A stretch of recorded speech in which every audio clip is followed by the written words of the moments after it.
일터에서 만난 하나님, 경청하여 하나님의 의를 이루라. 일터에서 우리는 의사소통의 어려움을 경험합니다. 윗사람은 윗사람대로, 아랫사람은 아랫사람대로, 또한 고객들과 상대할 때도 소통의 어려움을 자주 경험합니다. 어떻게 하면 대화를 잘하고 소통을 잘할 수 있을까요? 해답은 경청입니다. 다른 사람의 말에 귀를 기울이는 일은 중요합니다. 야고보가 교훈합니다. 내 사랑하는 형제들아, 너희가 알지니 사람마다 듣기는 속히 하고 말하기는 더디하며 성내기도 더디하라. 사람이 성내는 것이 하나님의 의를 이루지 못함이라. 야고보서 1장 19, 20절. 경청은 그 사람을 인정하는 것입니다. 우리가 일터에서 윗사람이 하는 이야기에 귀를 기울이고 메모하는 것은 윗사람에 대한 예의입니다. 반대로 윗사람이 아랫사람들의 말에 귀를 기울이는 경청도 꼭 필요합니다. 그런데 나이가 들어가고 직급이 올라가면서 점차 아랫사람들의 말에 귀를 기울이지 않는 경향이 생깁니다. 윗사람이 아랫사람의 말에 귀를 기울인다면 아랫사람을 인격적으로 대하는 자세를 보여주는 것입니다. 한자의 들을 청자의 글자 모양에서 바람직하게 듣는 구체적 방법을 읽어볼 수 있습니다. 잘 듣기 위해서는 귀를 왕으로 삼아야 합니다.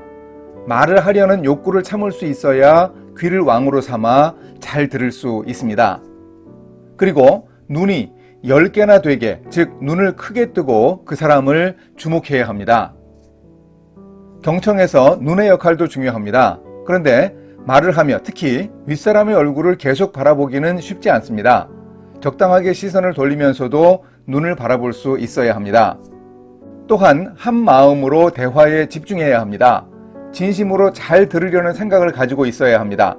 마음으로 원하지 않으면 경청하기 힘듭니다. 이렇게 바람직하게 듣는 자세를 우리가 반복적으로 연습하면서 경청할 수 있어야 하겠습니다. 사도 야고보가 성내는 문제를 언급하는데 사람들은 왜 화를 내고 인간관계에 어려움을 초래하는지 살펴봐야 합니다. 화를 내는 모든 이유는 아니지만 중요한 이유 하나는 제대로 듣지 못하기 때문인 경우가 많습니다. 소통을 제대로 하면 화를 덜 내게 됩니다. 듣기를 잘하려고 노력하면 결국 관계의 문제가 해결될 수 있다고 야고보는 말합니다. 물론 상대방의 말을 잘 들어주는 태도는 그 사람이 하는 말에 다 동의한다는 뜻은 아닙니다. 경청한다고 해서 들은 이야기에 다 동의할 필요도 없습니다. 그러나 아예 듣지 않고 무시하는 태도와는 다릅니다. 잘 듣고 판단하여 거절하면 상대방은 무시당하는 기분을 느끼지 않습니다. 거절당한 이유를 수긍할 수 있습니다. 그래서 안 좋은 감정을 가지지 않습니다. 거래나 계약을 할 때도 상대방의 말에 귀를 기울여야 합니다. 사람들이 많이 하는 실수는 상대방의 이야기를 분명히 듣지 않고 대충 듣는 바람에 손해를 보는 경우라고 합니다.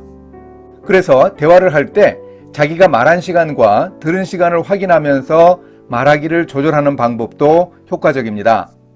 듣기보다 말한 시간이 많다고 판단이 되면 의도적으로 말하기를 억제하고 상대방의 말을 듣는 시간을 더 확보하는 겁니다. 기계적으로 하기는 힘들지만 유념하면 도움이 됩니다. 듣기를 먼저 하라는 경청의 원리를 실천해 봅시다. 이렇게 실천하겠습니다. 역지사지의 정신을 살려 제가 할 말을 다 하지 못하고 듣기만 하면 속상하던 경험으로 상대방의 말을 잘 들어주는 연습을 하겠습니다. 대화하고 회의하고 소통하며 상대방을 존중하는 마음을 가지고 경청하기 위해 노력하겠습니다. 함께 기도하십니다. 하나님 아버지, 경청하여 하나님의 의를 이룬다는 말씀을 명심하겠습니다. 사람들의 말에 주의를 기울일 수 있게 도와주소서. 잘 들으면 화낼 일도 적어지고 관계도 제대로 정립된다는 사실을 깨닫게 하시고 실천할 수 있는 힘을 허락해 주소서. 예수님의 이름으로 기도합니다. 아멘.